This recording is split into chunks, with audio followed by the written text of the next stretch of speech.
Assalamualaikum warahmatullahi wabarakatuh. Salam Rahayu, Rahayu, Rahayu.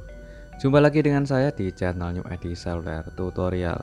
Di kesempatan kali ini saya ada service handphone yang sudah saya bongkar ya teman-teman.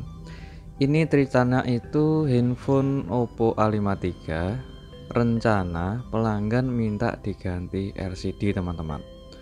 Jadi tidak sempat saya rekam karena tidak saya bertujuan untuk review LCD ataupun perbaikan penggantian LCD ya teman-teman.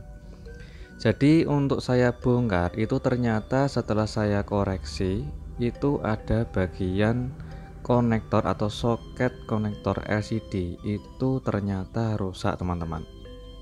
Seperti inilah kondisinya. Ini ada di bagian fleksibel LCD.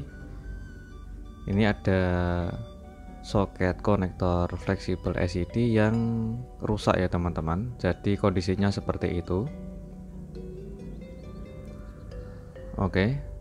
Untuk di bagian fleksibel LCD ini saya koreksi ada yang robek atau tidak karena handphonenya itu ceritanya habis kebanting atau jatuh ya teman-teman. Untuk fleksibelnya saya koreksi putus atau tidak, maksud saya robek atau tidak. Ternyata masih utuh, tidak robek, dan di bagian hanya soket konektor LCD-nya saja yang rusak teman-teman.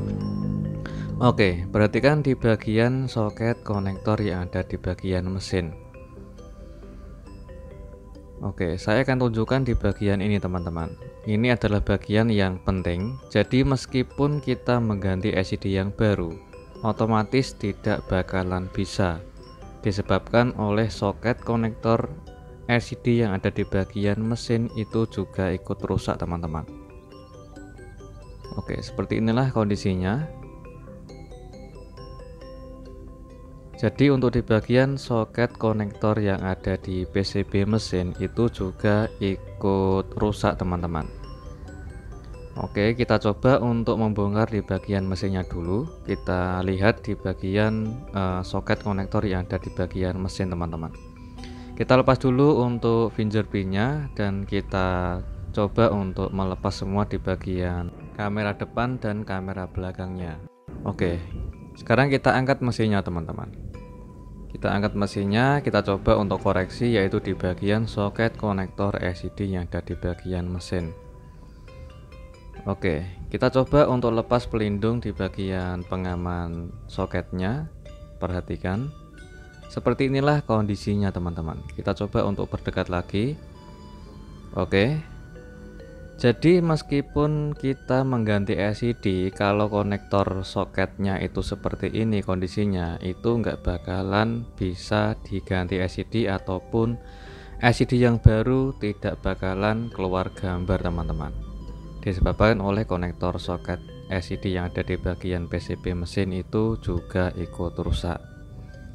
Jadi saya penasaran untuk LCD ini, jadi yang dibentuk dari bagian fleksibel LCD-nya ini soketnya itu pada bengkok atau pada rusak. Apakah LCD ini itu layak digunakan, hanya pecah atau kaca atau screen-nya yang retak? LCD-nya tampil atau tidak saya belum tahu teman-teman. Jadi kita akan coba untuk mengerjakan di bagian yaitu soket konektor yang ada di bagian mesinnya dulu. Oke, saya mengambil soket konektor dari mesin kanibalan bekas ya teman-teman yang sudah tidak terpakai.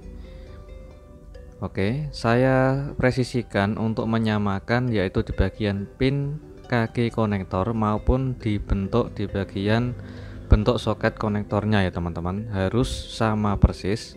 Kalau tidak sama nanti tidak bisa teman-teman, harus mencari yang sama. Kalau tidak punya kanibalan kalian bisa menggunakan yaitu soket konektor yang baru. Oke, di bagian ini kita lepas dulu yaitu di bagian soket konektor yang ada di bagian mesin. Oke, untuk panas blower ini saat saya melepas soket konektor dari bawaan yang sudah rusak itu panasnya saya dengan setelan di angka 3 teman-teman. Setelah kita buang atau kita angkat soket konektornya, kita bersihkan, dan di bagian ini kita siapkan soket konektor dari mesin kanibalan yang sudah tidak terpakai. Kita coba untuk melepasnya dulu sebelum kita memasangnya ya teman-teman. Oke, kita lepas untuk soket konektor yang masih menempel di bagian mesin. Untuk panas blowernya saya menggunakan panas di angka 3,5 teman-teman. Untuk melepas seperti ini dari bawah itu saya menggunakan panas di angka 3,5. Oke, setelah kita angkat, kita koreksi apakah kakinya ini masih bagus atau tidak. Jadi kita koreksi dulu sebelum kita pasang ke bagian mesin Oppo A53. Oke, sudah kita ambil dari kanibalan ya teman-teman untuk soketnya. Kita presisikan ke bagian mesin dulu. Oke, kita presisikan, lalu kita siapkan flux sedikit saja. Untuk panas blowernya saya tetap menggunakan di angka 3,5. Kita kasih flux sedikit saja. Dan untuk jarak memblower dari bawah itu kurang lebih sekitar 1 cm sampai 1,5 cm teman-teman. Jadi jangan terlalu dekat ya teman-teman, karena di bagian bawah itu ada CPU maupun di bagian MMC nya. Jadi untuk memblower dari bawah itu harus ekstra hati-hati. Jadi makanya saya di bagian belakang itu saya kasih solasi anti panas ya teman-teman. Kita koreksi dulu setelah kita selesai memasangnya sudah presisi atau belum. Dan apabila kita memasangnya sudah selesai, kita buang solasi anti panasnya di bagian belakang mesin dan kita bersihkan untuk di bagian mesinnya. Oke, kita bersihkan dari sisa flux yang kotor agar kondisi mesinnya sudah bersih. Oke, di tahap ini kita akan coba mengerjakan yaitu di bagian fleksibel LCD nya teman-teman. Ini sengaja saya coba untuk memperbaikinya dulu tanpa harus kita mengganti LCD yang baru.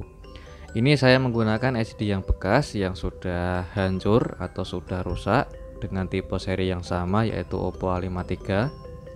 Saya manfaatkan yaitu di bagian soket konektor yang ada di bagian fleksibel.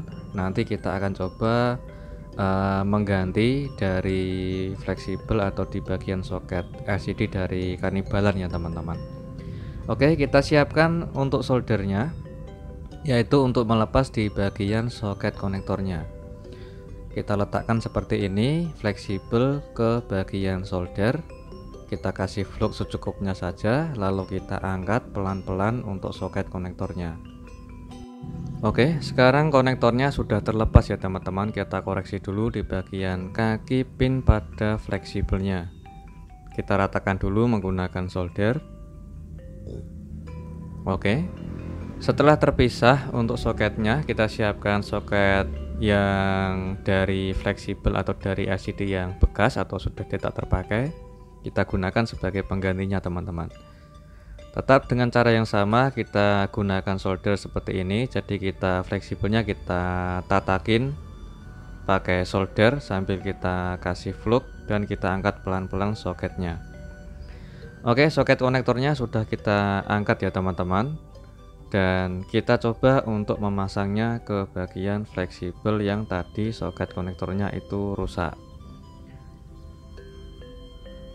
Oke, kita presisikan dulu dan lalu kita letakkan fleksibelnya ke bagian solder. Ini tahap ini dengan harus ekstra hati-hati ya teman-teman. Oke, sambil kita tekan secara halus agar bisa menempel dengan presisi. Oke, setelah kita pasang, kita bersihkan dari sisa fluxnya. Lalu kita cek ulang apakah sudah terpasang dengan presisi atau belum. Oke, sudah terpasang dengan presisi dan selanjutnya kita tinggal coba untuk mengetes LCD ini masih bisa menyala atau tidak, dan serta kita cek untuk di bagian soket konektor LCD yang ada di bagian mesin yang sudah kita ganti itu nanti saat kita memasang LCD-nya bisa menyala atau tidak teman-teman. Oke, sekarang kita coba untuk memasangnya. Kita pasang soket konektornya dan kita coba untuk menyalakan infonya apakah bisa menyala. Oke, alhamdulillah sudah keluar gambar ya teman-teman. Tapi sayang sekali untuk di bagian LCD-nya ini ternyata ada garisnya. Kita coba untuk tunggu sebentar, dan sudah menyala sampai menu, ada passwordnya, dan ternyata LCD-nya ini bergaris ya teman-teman, serta ada flag hitam atau tompel. Jadi sayang sekali. Kalau misalnya LCD ini masih bisa diselamatkan, ya alhamdulillah tanpa mengganti LCD teman-teman, cukup diganti dengan kaca touchscreen-nya saja. Namun untuk LCD ini alhamdulillah sudah menyala dan gambarnya tampil, jadi sukses untuk penggantian soket konektor yang ada di bagian mesin maupun di bagian fleksibelnya. Namun sayang sekali LCD-nya ini tampil bergaris dan ada tompelnya ya teman-teman. Jadi sudah sukses untuk pengerjaan penggantian soket konektor LCD yang ada di bagian mesin maupun di bagian soket yang ada di bagian fleksibelnya. Dinantikan saja untuk tutorial selanjutnya, yaitu proses penggantian LCD-nya. Semoga bermanfaat. Assalamualaikum warahmatullahi wabarakatuh.